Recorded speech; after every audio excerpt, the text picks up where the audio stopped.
Coucou à tous, aujourd'hui on va parler de la notion de l'hyperfocale. Alors hier nous avons vu un peu la focale, aujourd'hui on va se pencher sur l'hyperfocale.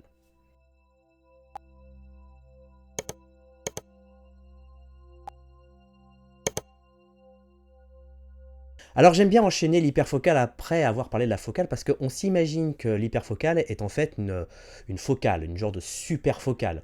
Et en fait il n'en est rien. En fait l'hyperfocale n'est ni plus ni moins qu'une distance de mise au point. Et cette distance de mise au point est assez particulière. Est-ce qu'elle est utile ou franchement, est-ce un simple délire mathématique? Eh bien, on va voir que, quand même, l'hyperfocale, tout de même, ça peut être quand même rudement utile. Alors, par définition, l'hyperfocale est une distance de mise au point qui permet d'avoir, par rapport à une focale donnée et une ouverture donnée, et éventuellement d'un cercle de confusion donné, la distance de mise au point qui nous permet d'avoir la plus grande zone de netteté. Et cette zone de netteté est comprise entre l'infini et la moitié de la distance hyperfocale. Donc si par exemple on est amené à calculer une hyperfocale et qu'on trouve 6 mètres d'hyperfocale, et bien dans ce cas-là, on obtiendra la plus grande zone de netteté que peut nous offrir cette focale et l'ouverture donnée, qui est comprise entre 3 mètres et l'infini. Et à quoi ça sert? Premier abord, pas grand-chose, puisqu'en fait l'hyperfocale est un calcul intermédiaire qui permet de calculer la profondeur de champ. On calcule d'abord l'hyperfocale,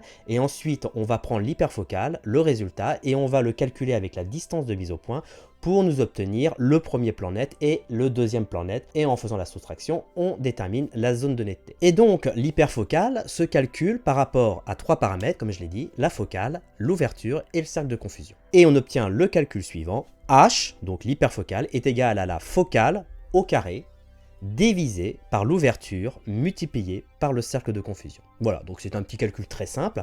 Si on met de côté le cercle de confusion, qui on va dire est fixe, c'est-à-dire que dépend du capteur utilisé, on va s'intéresser donc à la focale et l'ouverture, et c'est en fonction de la focale et de l'ouverture que nous obtenons une fameuse distance de mise au point très utile qu'est l'hyperfocale. Alors certains diront que l'hyperfocale ne sert à rien, moi je pense que justement, ça sert à beaucoup de choses. Vous avez peut-être connu l'appareil photo jetable si tu as mon âge, sinon tu n'as connu que ton téléphone. Et à cette époque, quand on achetait des appareils photo jetables, en fait le principe c'est que l'appareil photo il était jetable et qu'il fallait avoir aucune connaissance photographique pour faire des photos. Un peu comme aujourd'hui ton téléphone portable. Donc c'était un petit boîtier avec une pellicule 24-36 à l'intérieur. Il y avait un objectif fixe, un obturateur fixe, un diaph fixe et bien sûr une mise au point fixe. Et tu avais la possibilité de lire à côté de là où tu mets ton œil, il y avait un petit écriteau qui te disait que tu pouvais prendre une photo entre, je vais dire peut-être dire des bêtises, mais on n'est pas loin, entre 1,50 m et l'infini. Et donc la mise au point qui, elle, était fixe, était donc réglée, on imagine bien, sur l'hyperfocale, qui nous permettait donc d'avoir une mise au point nette entre 1,50 m et l'infini. Donc en gros, avec ton appareil photo, tu photographiais ce que tu voulais entre 1,50 m et l'infini. On s'imaginait alors que l'hyperfocale de la focale utilisée et du diaph qui était posé était alors de 3 mètres. Donc ça a quand même une petite utilité, quoi.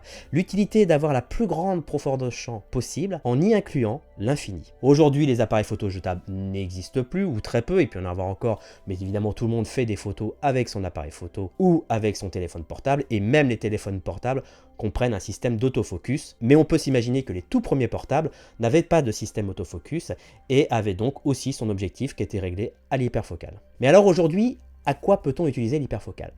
J'ai envie de te dire que l'hyperfocale rime avec « je n'ai pas de follow focus ». Ça, c'est le truc basique.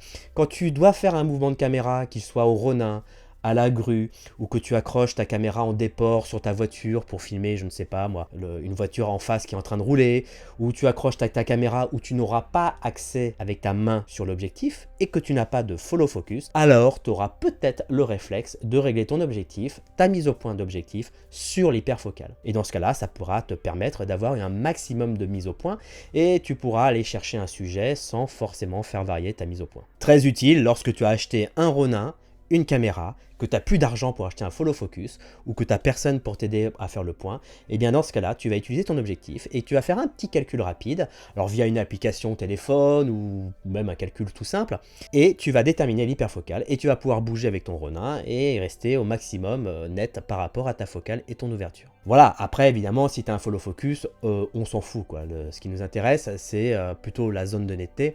Mais voilà, quand tu n'as pas d'autofocus et que tu n'as pas de follow focus, eh bien tu utilises l'hyperfocale. Donc c'était très utile parce que souvent les follow focus étaient hors de prix, on n'avait pas forcément les budgets pour en avoir à l'époque. Bon, maintenant les follow focus, même électroniques, même HF, sont quand même de bon marché. Mais à l'époque, ça m'est arrivé plusieurs fois de mettre une caméra sur une grue et de régler l'objectif sur l'hyperfocale. Voilà, donc ce qu'il faut retenir, c'est que l'hyperfocale n'est pas une focale, c'est une distance de mise au point qui se fait par ce petit calcul et qui permet d'avoir la plus grande zone de netteté en incluant l'infini. Et cette zone de netteté s'étend entre l'infini et l'hyperfocale divisé par 2. Voilà, je t'ai peut-être amené une petite astuce qui te permettra de faire le point sans follow focus.